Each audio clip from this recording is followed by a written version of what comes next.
Hyderabad deputy bureau chief इमदाद यूसुफ जई जराइम पेशा नासर और मंशियात फरोशों के खिलाफ नुमाया कारकर्दगी पर पुलिस अफसरान और जवानों को तारीफी असनाद से नवाज दिया गया। SSP हैदराबाद शहजेब चाचड़ की जानिब से जराइम पेशा नासर और मंशियात फरोशों के खिलाफ नुमाया और मुसर कार्रवाइयाँ करने पर पुलिस अफसरान और जवानों की हौसला अफजाई करते हुए तारीफी सर्टिफिकेट जारी किए गए।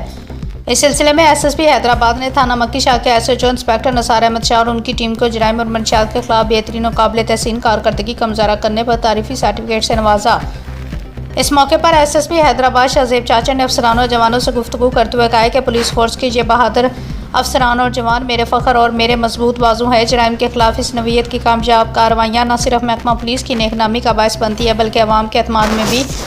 इजाफा करती हैं। उन्होंने मजीद उम्मीद जाहिर की कि पुलिस अफसरान और एहलकार आइंदा भी इसी जज्बे और पेशा वराना सलाहियतों के साथ जराइम पेशा नासर के खिलाफ कार्रवाइयाँ जारी रखेंगे और शहरियों की जानो माल के तहफ़्फ़ुज़ को यकीनी बनाने में अपना किरदार अदा करते रहेंगे।